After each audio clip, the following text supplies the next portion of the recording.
Welcome back to the deep dive. We're here to take that stack of source material you've got and really turn the complexity into clarity. That's the goal.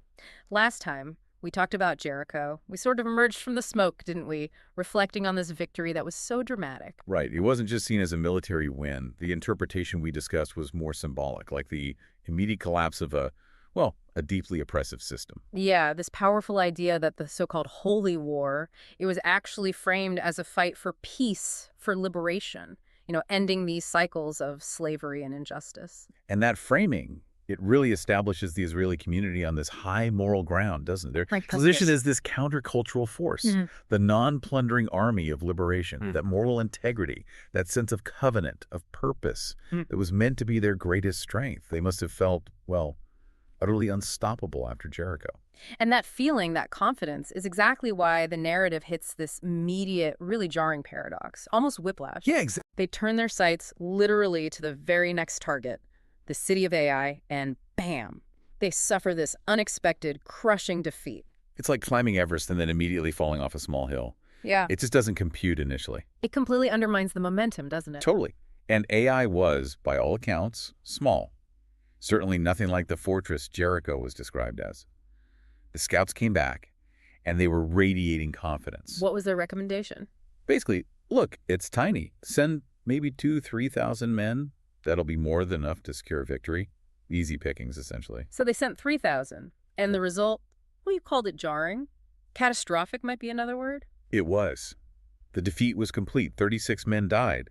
Now, 36 might not sound like a huge number in, the grand scheme of an ancient army. But the psychological impact. Immense, devastating. Morale didn't just drop, it plummeted. The text describes the people's hearts melting, turning to water.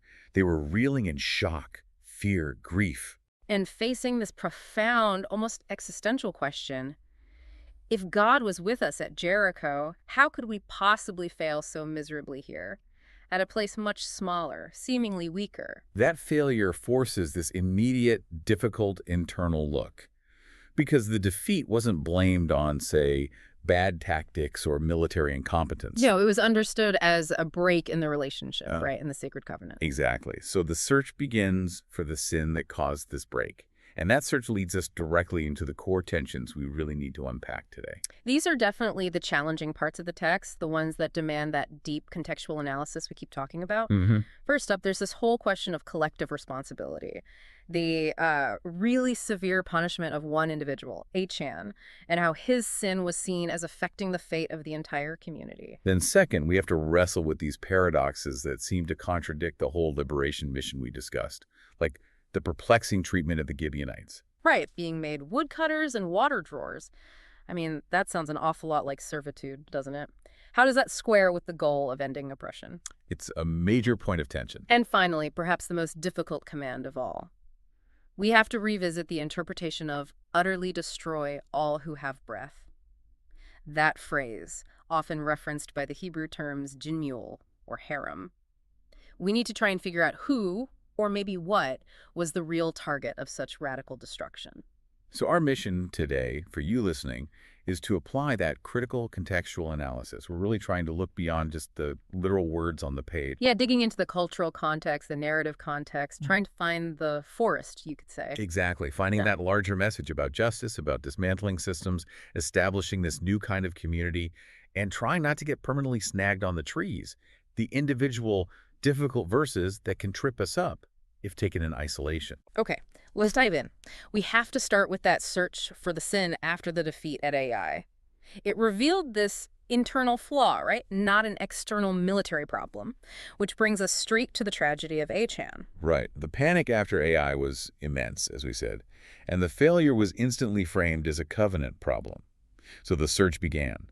Since nobody confessed immediately, they used a process of elimination. Casting lots. Casting lots, yes, which systematically narrowed it down tribe by tribe, clan by clan, family by family, until it identified Achan, or sometimes spelled again, from the tribe of Judah. Now, Achan's crime, it's easy to just dismiss it as simple theft, isn't it? He took some stuff he shouldn't have. It is easy to do that, but the sources really emphasize it was much more profound. It wasn't just grabbing loot. It was framed as this deep betrayal of their entire identity, this new identity as a non-plundering army. It violated the core mission they'd just established right before Jericho. Precisely. You have to understand the rules of engagement here, the covenant rules. Mm. The command at Jericho was absolute. This war was explicitly not about plunder. Okay, so what was supposed to happen to the spoils?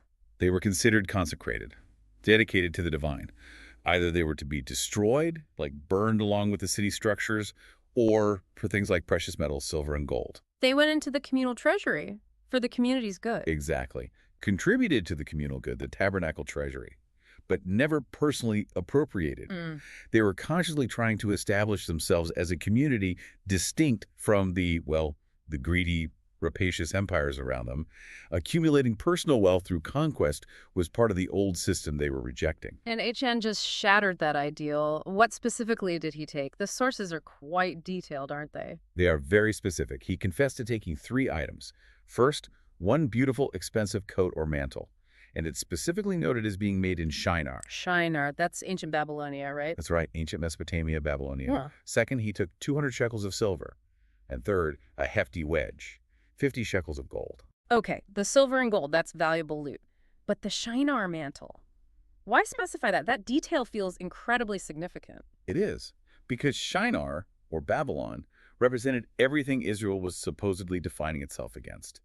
It symbolized the oppressive, centralized, wealth-obsessed imperial culture. Ah, okay. So taking that mantle wasn't just like grabbing a fancy coat. Not at all. Symbolically, it was like smuggling the material culture, the very ideology of the system they were meant to be dismantling, into the heart of their new community. His action wasn't just stealing valuables. It was read as this profound act of ideological sabotage. Wow. Replacing the mission of liberation with personal greed, symbolized by an artifact from the archetypal oppressor. You've got it. So his betrayal wasn't just a personal failing, though it was that too. It was seen as an act that fundamentally invalidated the entire operation. The claim that Israel was different, that they weren't just another army of looters. It nullified their moral standing. It suggested the infection of the old world, the greed, was still present within them. Exactly. And the narrative argues that the entire project's success, the relationship with the divine, hinged upon the integrity of that covenant. Achan's sin showed that the whole group's success was vulnerable, dependent on the conduct of each individual member. Which leads us to the punishment. And it is, Yeah. well, terrifying in its severity. It is. Achan, his entire family, sons and daughters, and even his livestock were brought out to a valley. They were stoned to death, and then their bodies and all their possessions were burned. And this brings us right to that really difficult question of joint liability. Even understanding the covenant integrity argument, why the entire family, why the animals, that's a huge stumbling block for modern readers. It absolutely is. It's a major ethical flashpoint, and we have to handle it by placing it firmly as best we can within that ancient, highly communal context. We know where the items were hidden, remember? Under the family tent, right, their shared living space. Exactly. Ancient societies, particularly tribal ones, operated on a much tighter shared household unit basis than we typically do today. Economically, socially, everything was deeply intertwined. So the standard interpretation then is that it was considered highly improbable, maybe impossible, that the family unit, living literally on top of this hidden stash, This valuable illicit cash, Yeah. yes. was entirely unaware of it. They were likely viewed, in that context, as silent accomplices, maybe even co-conspirators, in the deception and the betrayal. That's the common explanation for the family's inclusion, arguing for a form of complicity in undermining the mission. But you raised a crucial point that forces us deeper. Why the livestock? Why burn all his possessions? Right. Even if you argue the family was complicit, the animals certainly weren't making moral choices. They weren't. And that suggests the punishment wasn't just about legal sentencing based on proven guilt in a modern sense. It points towards something more ritualistic, something about purification. Ah, like removing a contamination. That seems to be the key insight offered by the sources. The livestock, the possessions. They weren't punished because they'd sinned. They were destroyed because they were considered tainted by the sin, contaminated by association. So the goal was total removal. Total, absolute removal of the source of the covenant breach and everything connected to it. Achan's transgression was seen as so severe, so polluting, that everything associated with him, everything that might benefit from his treachery or even just remind the community of, had to be completely eradicated, wiped clean, consecrated to the ground, essentially, to restore the covenant's purity and the community's standing. It's a very harsh, almost visceral form of spiritual hygiene then. That's a good way to put it. And the execution itself, the method stoning, was carried out by the entire community. Yeah. That detail is incredibly significant, too. Why was communal participation so important? It's foundational to understanding the moment's gravity. By requiring every community member to pick up a stone to actively participate, two critical things were achieved simultaneously. First, it demonstrated to every single individual, in a very physical way, the catastrophic seriousness of violating the covenant, the extreme weight of their shared mission. No one could stand aside and say, this wasn't my decision. Exactly. And second, it served as this incredibly powerful public and lasting warning. Every person was literally, physically invested in the punishment and, by extension, in the reaffirmation of the community's integrity and purpose. It was a collective purging and recommitment. And this tragedy, this event, was then permanently etched into the landscape, wasn't it? Through the naming of the place. Yes, the site was named the Valley of Achor, which translates to the Valley of Trouble or the Valley of Grief.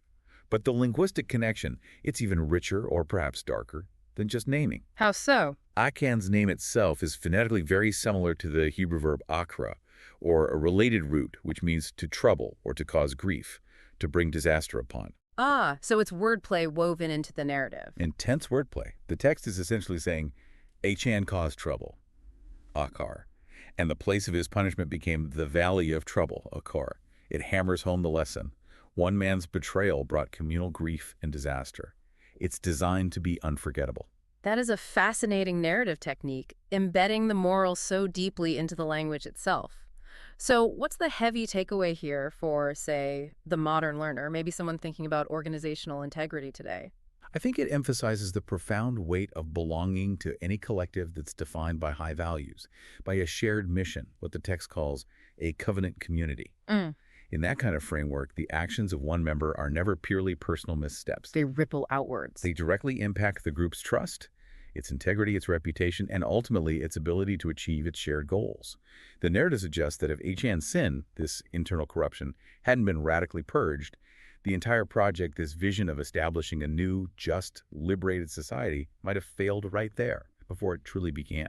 The success of the whole was critically dependent on the integrity of the parts. That's the core message. Failure, the text implies, often starts internally before it manifests externally. And once that internal threat, Achan, was dealt with, the power dynamics shifted almost instantly, didn't they? Immediately, Israel attacks Ai again, this time using a clever ambush strategy detailed in the text, and they succeed. They conquer the city. And that second victory at Ai, especially coming after the dramatic purging in the Valley of Achor, what effect did that have on the neighbors? It absolutely terrified the surrounding Canaanite city-states. The fear spread rapidly. It wasn't just that Israel was militarily competent now, it was this combination of military success and what looked like divine backing, coupled with this unbreakable, albeit incredibly severe internal code. They seemed relentless and unified. And this widespread fear is what leads us to the Gibeonites, right? Their famous attempt at subterfuge. Exactly. Faced with this seemingly unstoppable force, the Gibeonites didn't choose to fight to the death like Jericho presumably did, or Ai eventually did. Yeah. They chose trickery. How did they pull it off? They disguised themselves as travelers from a distant land, wore worn-out clothes, carried old cracked wineskins, had moldy bread, everything designed to suggest they'd been on the road for a very long time. So they could circumvent the rule about not making treaties with local inhabitants? Precisely. Ugh. They approached the Israelite leaders, claimed to be from far away, and asked for a peace treaty, a non-aggression pact. And the leaders, crucially, the text says they didn't consult the divine guidance this time. They were deceived by the appearance. And they swore an oath. They swore an oath of protection and alliance. Then, just 3 days later, the truth came out. The Israelites realized the Gibeonites were actually neighbors, living right there in the land they were supposed to be taking possession of. But the oath was binding. It was considered absolutely binding. Despite the deception, they felt they couldn't go back on their word sworn before God, so they couldn't destroy the Gibeonites. Okay, so what was the outcome? This is where we hit that tricky phrase. The outcome was that the Gibeonites were spared destruction, but they were designated, as you said, hewers of wood and drawers of water for the community, specifically for the altar or sanctuary service in some interpretations. And this is the ethical knot we promise to try and untangle. That condition, woodcutter and water drawer, it's traditionally associated with, well, servitude, maybe even slavery, It certainly sounds like it on the surface. which seems to fundamentally undermine the entire purpose of the Holy War. We discussed the dismantling of oppressive systems.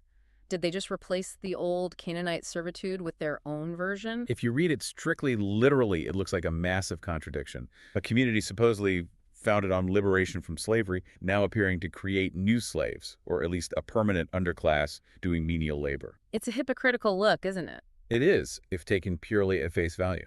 So this is where we absolutely must stop treating the text like a modern legal document and start applying that deep contextual interpretation. We need the strategic and cultural lens of that time and place. Okay, let's think strategically first. If Israel had truly enslaved a people who surrendered peacefully, even under deceptive terms, what would the immediate, catastrophic, strategic consequence have been for the rest of the conquest? Well, think about it. It would signal to every other Canaanite city-state that surrender was pointless. Right. Why surrender if the alternative is just a different kind of brutal perpetual slavery? Exactly. They'd look at the Gibeonites and say, wait, surrender means becoming chattel slaves. We Yeah. might as well fight to the death. At least we die free. It would guarantee maximum resistance everywhere. Fighting to the bitter end would become the only rational choice. Yet, the sources seem to suggest otherwise, don't they? Later on, don't we see evidence of peaceful integration? We do. Subsequent records, both within the text and potentially supported by archaeology, indicate that many Canaanite groups did integrate, seemingly peacefully, into the Israelite system without needing to wage all-out war. They became part of the tribal confederacy. Okay, so that historical reality makes the Gibeonites became literal chattel slaves interpretation less likely, strategically speaking. It strongly suggests it's inaccurate, or at least incomplete. Which brings us to the cultural lens, the idiomatic context. We need to ask if that phrase meant something different then. Like the examples we use today, raining cats and dogs doesn't mean animals are falling. Exactly. Or the source's great Korean example, drinking hot soup and saying, ah, this is cool, or refreshing. The literal word contradicts the physical reality. Right. You need the cultural idiom to understand it means this is satisfying or this hits the spot. The literal meaning is misleading without context. So applying that same logic to this ancient text, written thousands of years ago in a different culture, a different language, the phrase woodcutters and water drawers. Is very likely an exaggerated, perhaps idiomatic or symbolic expression. It wasn't necessarily a detailed job description for every Gibeonite man, woman, and child. What did it signify then in that context? It was likely a symbolic statement of their political status. It signified their complete and utter submission to the authority of the Israelite regime and its system of governance. It was a way of saying, you are now fully under our jurisdiction. You accept our laws. You will serve the needs of our community and our central sanctuary. It emphasizes allegiance and subordinate status. So allegiance within the new system, which theoretically outlawed the kind of brutal chattel slavery they were rejecting, it wasn't necessarily creating a new form of oppression identical to the old one? That's the argument. It denoted a lower social stratum, certainly, performing essential services, but perhaps within the bounds of the covenant law, which had provisions against the kind of perpetual dehumanizing slavery common elsewhere. It emphasizes political submission, not necessarily chattel slavery in the way we might immediately picture it. Okay, that makes more sense. Because the alternative view, that they just became hypocritical slave masters right after Jericho? It shatters the entire moral framework the narrative itself is trying to build. If we get stuck on the literal word woodcutter, we miss the forest. The larger narrative attempts to show a new, more just society being formed where even deceived enemies could find a place, albeit a subordinate one, within the covenant structure, avoiding annihilation. It's about their political place, not necessarily predicting decades of miserable toil for every single person. That reframing, looking beyond the literal to the ideological or political meaning, that's crucial. And it helps us transition to the next, arguably even more difficult section, the command about herem or dinmul, utterly destroy all who have breath. This is without doubt one of the most ethically challenging commands in the entire Hebrew Bible. It causes immense discomfort for modern readers, understandably so. Because a literal interpretation seems to advocate for, well, genocide, indiscriminate mass murder. Exactly. And that clashes violently, not only with modern ethics, but also with the overall character portrait of God presented elsewhere in the scriptures, a God often associated with justice, mercy, and valuing life. And, as we've touched on, it's also strategically implausible. How so, strategically? Well, imagine trying to conquer a land where every single inhabitant knows they will be killed if they lose. It guarantees total fight-to-the-last-person resistance everywhere. It would make the conquest virtually impossible logistically. So if the command wasn't meant literally as kill every single individual, what was the real target of this radical call for utter destruction? Who or what was supposed to be utterly destroyed? The most robust interpretation, drawing on the wider context and the meaning of harem, shifts the focus. It moves away from targeting every individual person and towards targeting the deeply oppressive, violent, and, from the Israelite perspective, idolatrous system and its corresponding culture. The system itself needed to be eradicated. Completely.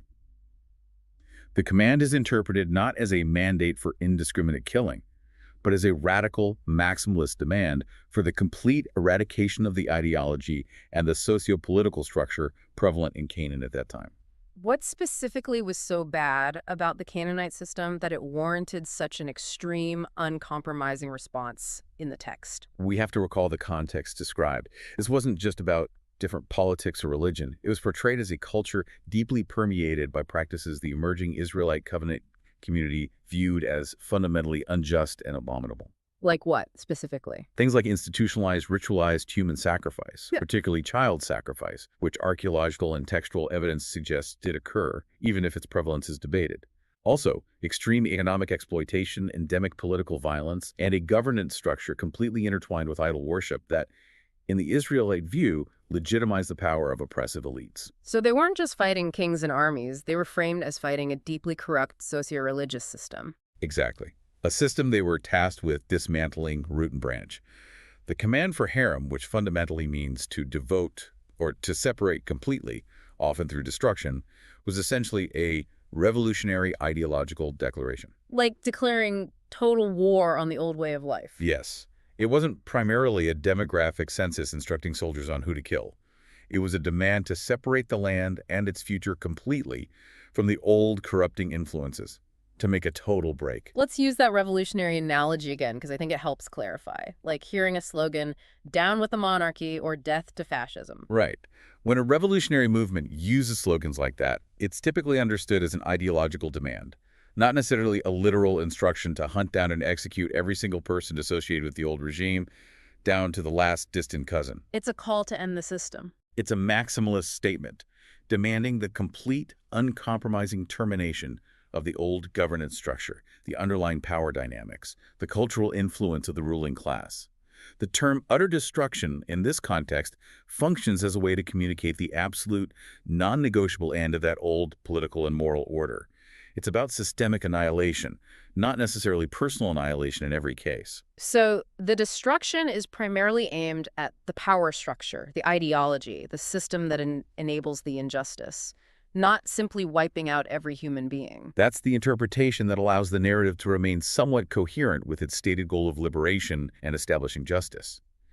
It suggests that when the text says a city was conquered or utterly destroyed, Harem applied, it often signifies the collapse of its political and military power structure, the end of its organized resistance, or the decisive ideological victory of the new Israelite system over the old Canaanite one. Not necessarily meaning every single person was killed? Not necessarily. It could involve significant bloodshed in battle, particularly among combatants and ruling elites who resisted, but the primary target of the harem ideology in this view was the system itself. This reframing also helps us look back at Jericho again, doesn't it? It does. If the goal was system collapse, Jericho's dramatic fall might have been, as we hinted before, partly internal. Perhaps the oppressed populace within the walls, hearing Israel's message of liberation, saw an opportunity and turned against their own corrupt rulers. So Israel's presence, their ideology, acted as a catalyst for the system to implode from within, alongside whatever external pressure or divine action occurred. Exactly. It suggests the victims of the old regime might have, in a sense, voted with their feet or their actions against it, welcoming or facilitating the change. It connects the mission of liberation much more directly to the method of conquest. Okay, that provides a framework for understanding these incredibly difficult passages. Now let's see how these themes, covenant, betrayal, tricky treaties, and systemic change, culminate in the next major event, the defense of Gibeon. Right. So Gibeon makes this treaty, albeit deceitfully, and their peaceful surrender, their alliance with Israel, immediately poses a massive threat to the other Canaanite kings. Why was it such a threat?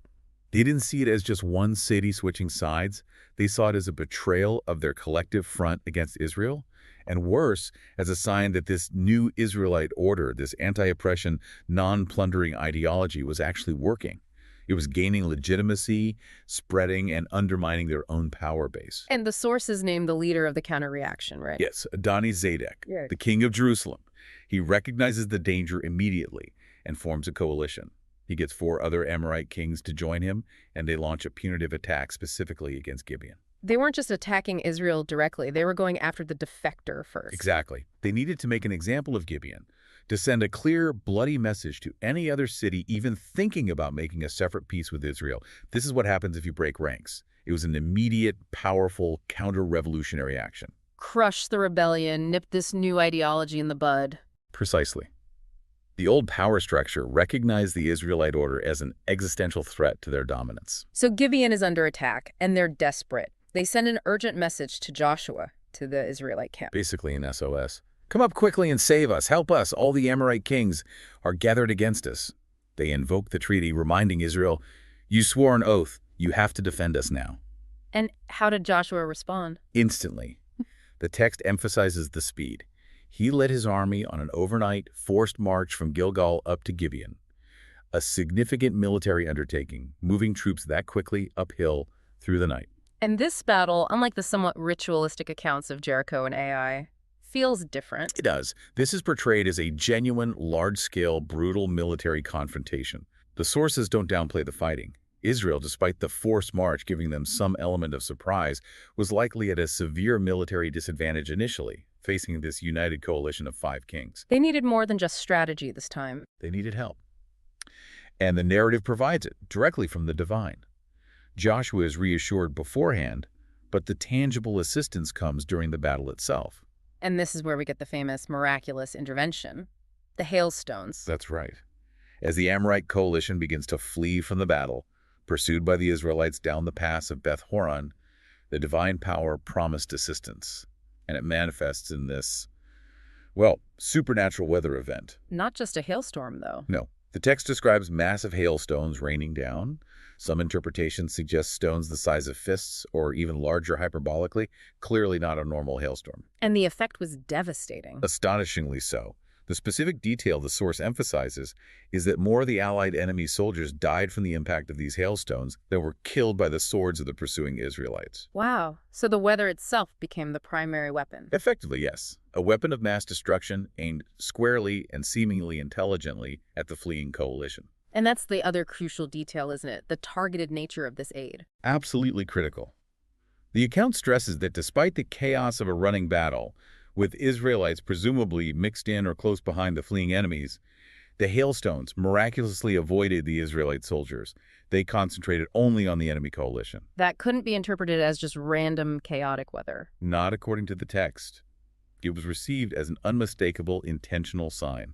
Divine power directly intervening, fighting on Israel's behalf, distinguishing between friend and foe, even amidst the chaos. Imagine the psychological impact on the surviving coalition soldiers. It would have completely shattered their will, their morale. They weren't just fighting determined soldiers. They were fighting the sky itself, fighting a power that could apparently target them specifically with deadly force while sparing their enemies. Resistance would seem utterly futile.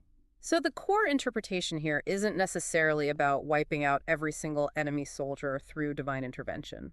Not necessarily. It's about decisively breaking the enemy's will to fight, shattering their confidence, tipping the military scale so overwhelmingly that Israel could secure the victory.